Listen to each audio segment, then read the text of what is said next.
All right, welcome to The Deep Dive. You know why you're here, right? You want to get a grip on complex topics quickly and thoroughly, and that's what we're all about. Today, we're going deep, diving into something that's, well, causing quite a buzz. Intense anticipation, you could say, within the Jewish community, and that is the potential rebuilding of the Third Temple in Jerusalem. Yeah, that's right. You sent me some reports discussed on this YouTube channel, QE Dice al Biblia. Fascinating stuff. And I think our mission for this deep dive, is to really understand why this desire for a third temple is so strong. And what are the major obstacles, and maybe uncover a perspective that's not always front and center within the Jewish community itself. Okay, so before we get into all that, I think it's important to set the stage, right? With a little bit of history, something you're probably already familiar with. But this yearning for this third temple doesn't just appear out of thin air. It's really deeply connected to the history of the first two temples. So the first temple, famously built by King Solomon, this magnificent structure, it was ultimately destroyed by Nebuchadnezzar and the Babylonian armies. And then showing incredible resilience, the second temple was built by Zerubbabel with help from Ezra and Nehemiah.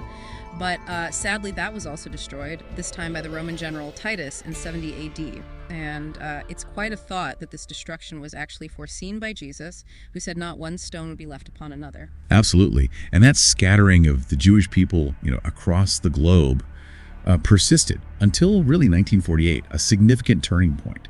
The establishment of the State of Israel was seen by many, and you may be among them, as a profound fulfillment of biblical prophecy. It's often referred to as the reverdecimiento de la higuera, the budding of the fig tree. And this is widely interpreted as a key indicator in relation to end times prophecies. It really signifies that revival of Israel as a nation. Exactly. So against this backdrop of return and reestablishment, there are two major longings within the Jewish community. First, the arrival of the Messiah, though, as you know, the majority haven't recognized Jesus as that Messiah. And the second, which is our focus today, is the rebuilding of this third temple. So let's delve into why this anticipation is so powerful. What's the core, the biblical basis for believing in a future third temple? Well, what's fascinating here, and what your sources highlight, is how deeply these expectations are rooted in biblical prophecy. The case for a future third temple, it draws on several important texts. For example, the book of Daniel speaks of a future abomination desoladora within the temple.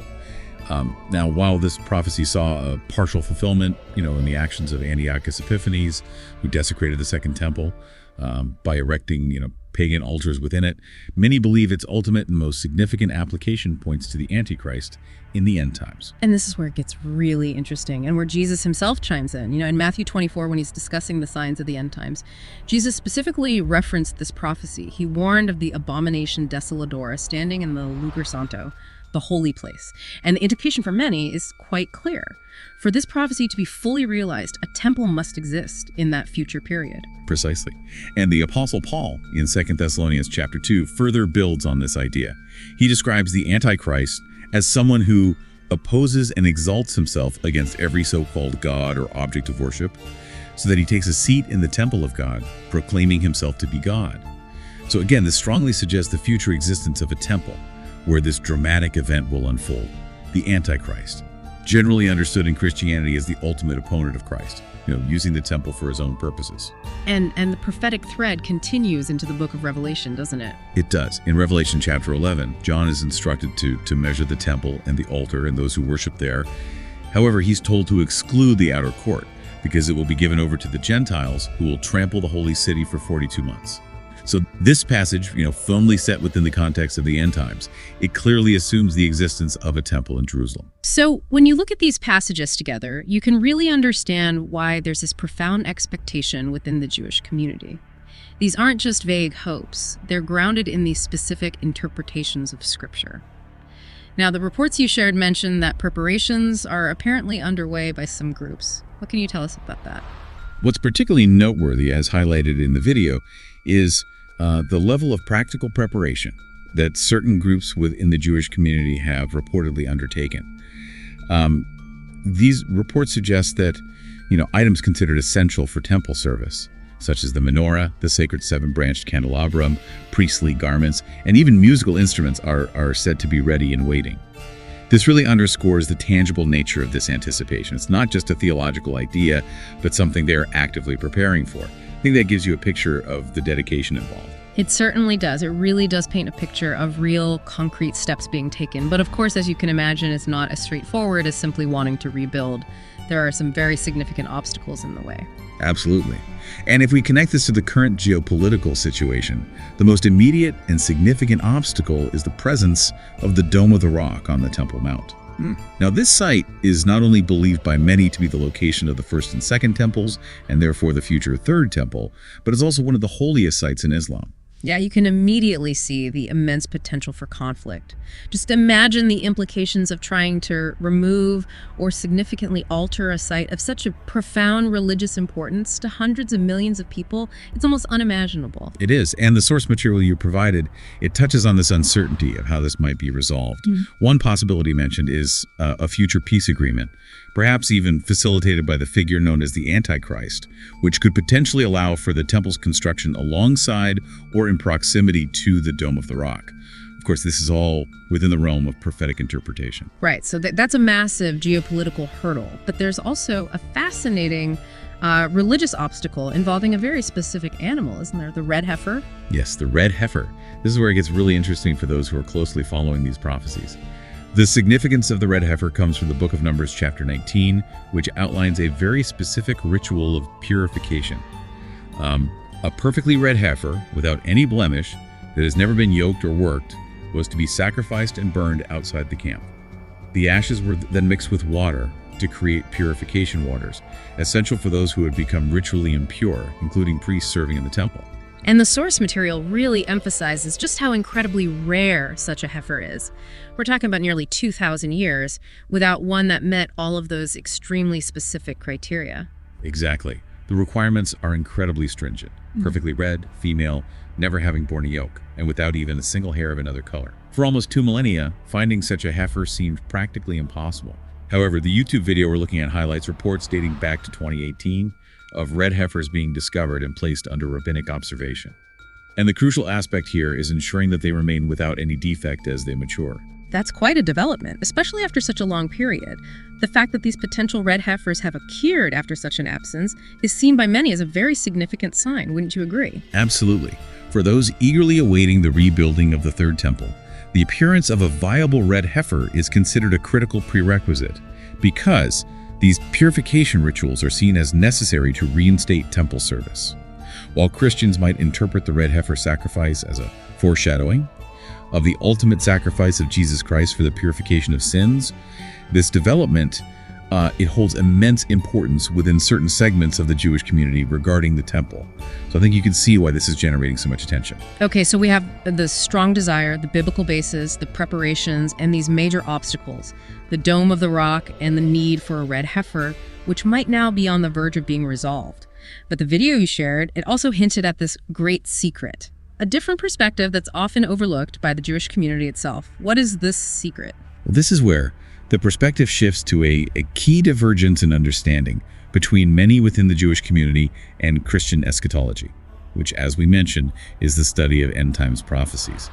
While the prevailing expectation among many Jewish people is that the Messiah will appear and potentially inhabit the rebuilt Third Temple, Christian belief, based on their interpretation of biblical prophecy, suggests a different sequence of events. And this fundamental difference, it really centers around the figure who will appear initially, doesn't it? Precisely. The Christian understanding posits that the figure who will first appear on the scene and deceive many will be the Antichrist. The reasoning is that the Jewish people, having not recognized Jesus as the true Messiah, will be susceptible to the Antichrist's claims and will initially accept him, believing him to be their long-awaited deliverer. So instead of the Messiah ushering in an era of peace and a new temple, this alternative perspective suggests a much more sinister figure will arrive first. What happens then, according to this view? The prophecy, as interpreted within this Christian framework, indicates that in the middle of the 7-year tribulation period, so after approximately 3.5 years, the Antichrist will enter the rebuilt temple and commit the abomination desoladora, defiling it and proclaiming himself to be God. This event is seen as a major turning point, leading to a period of intense persecution for the Jewish people. It's a dramatic departure from the the hopeful anticipation we discussed earlier. Yeah, it's a dramatic and starkly different picture from the one of hopeful anticipation. And the video suggests that this period of persecution has a specific purpose within this theological framework, doesn't it? Yes. The belief is that it will be during this intense period of tribulation that the Jewish people will recognize their deception, turn to the true Messiah, Jesus, and ultimately be saved. This aligns with prophecies speaking of a future national salvation of Israel. And the video also briefly touches on a concept familiar to many Christians, the removal of a restraining force before the Antichrist's full revelation. Can you elaborate on that a little for our listeners? Certainly. Within Christian eschatology, there's a belief, often drawn from 2 Thessalonians chapter 2, that a restraining force is currently holding back the full manifestation of the Antichrist. This force is often interpreted as being either the Holy Spirit or the church empowered to the Holy Spirit.